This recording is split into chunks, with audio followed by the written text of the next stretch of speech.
Дараагийн мэдээг танилцуулъя. Сүүлийн үед Оросын холбооны улсын зүгээс Украины Чернобылийн атомын цахилгаан станцад ойр орчимд нь цохилт өгөх болсон. Үүнээс болоод тус цахилгаан станцын үйл ажиллагаатай холбогдуулсан дотоод байгууламж цацраг идэвхт байцыг хязгаарлах байгууламжинд нь сөрөг нөлөөлөл үзүүлсэн тохиолдолд хүрээлэн байгаа орчинд цацраг идэвхт байцаас алдагдах магадaltaй гэдгийг Greenpeace нэртэй олон улсын байгаль орчны байгууллагаас анхааруулж байгаа юм. Цөмийн хамгийн аимшигт гамшиг болох Чернобылийн ослын 40 жилийн ойн өмнөхөн энэхүү мэдээлэл анхааруулгыг гаргасан байна. Украин улсын хувьд зөвлөлт холбоот улсын бүрэлдэхүүнд байхдаа 1986 оны 4-р сарын 26-нд тус станцын реактор нь дэлбэрсэн. Үүний улмаас Украин, Беларусь, Оросын нутаг дэвсгэрт цацраг идэвхт байцас тархаж байсан удаатай.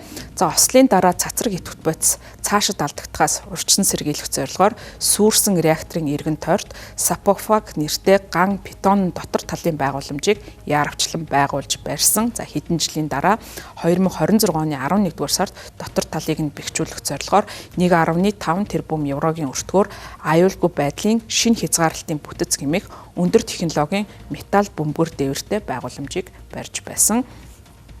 Москвагийн зүгээс 2022 онд Украинд бүрэн хэмжээний давталгаа эхлүүлснээс хойш энэхүү цөмийн цахилгаан станцад цохилт өгсөн гэж Киев удаа дараа буруутгаж байгаа. Өнгөрсөн 2 дугаар сард Оросын нисэх зүүн онгоц тус станцын гаднах бүрхүүлд цохилт өгсөн. Олон улсын атомын эрчим хүчний агентлагийн зүгээс цацраг идэвхт байцас алдагдсан тухай мэдээлэлгүй байж байгаад 12 дугаар сард нисэх зүүн онгоцны цохилт ганх хийцийг эвдэлж цацраг идэвхт байцыг хаахгүй болсныг баталгаажуулсан.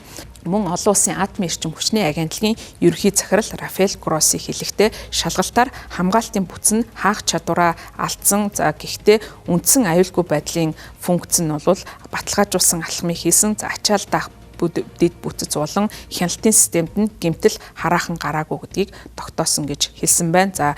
Гросси засвар хийсэн ч гэсэн цаашдаа байгууламж эвдэрч муутгаас урьдчилан сэргийлэх цөмийн урт хугацааны аюулгүй байдлыг хангахын тулд цогцоор нь цэргийн босгох үйл ажиллагаа явуулах шаардлагатай гэж хэлсэн байна.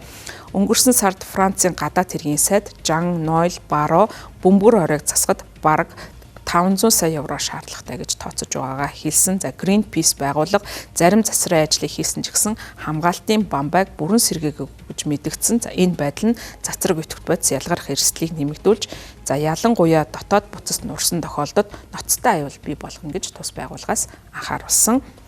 Дотоод бүрхүүлийн докторгүй элементийг задлах нь хяналтгүй нуралт үүсгэхээс урьдчилан сэргийлэх чухал ач холбогдолтой гэж Greenpeace мэдэгдэв.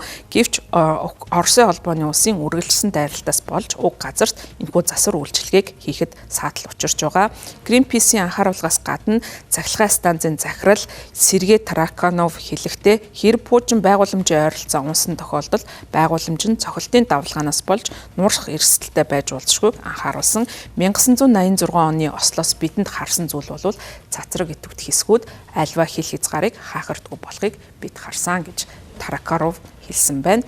Энэхүү осол бол тухайн үедээ шүн болсон. Чернобылийн атомын цахилгаан станцын 2 ажилтан тухайн ослын үеэр бол шууд амнасаа алдсан. Хэдэн 7 хоногийн дараа бол цацраг идэвхтийн цочмог хам шинжийн улмаас 28 хүн амнасаа алдаж байсан.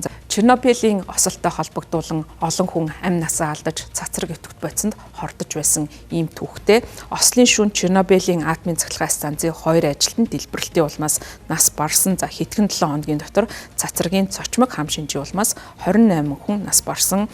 Нүүбийн атомын цацрагийн нөлөөллийн шинжлэх ухааны хороо 5000 орчим хүн бамбаа булчирхайн хорт хавдар туссан. Үүнээс 15 хүн нь нас барсан гэсэн тооцооллыг гаргасан. Мөн нүүбийн үзэж байгаагаар цацрагийн нөлөөгөөр 4000 хүн нас барьсан байж болзошгүй гэж тооцсон. Ослын улмаас нийтдээ 350,000 гаруй хүнийг нүүлгэн шилжүүлэх шаардлагатай байгаа. Одоо ч гэсэн энэ орчимд цацраг идэвхт байцын нөлөөлөл хэвээр байгаа гэдгийг зарим байгууллагуудаас мэдээлж байгаа. Гэтэл бол Оросын холбооны улсын явуулж байгаа энэхүү давталгаа нь цаашид энэхүү Чернобылийн атомын цахилгаан станцын хувь заяа энд байгаа байгууламжинд хадгалагдаж байгаа цацраг идэвхт байцас цаашид алдагдах нөхцөлийг бүрдүүлж болзошгүй гэдгийг Greenpeace-с энэхүү анхааруулж олон нийтэд мэдээллийг хүргэсэн байна.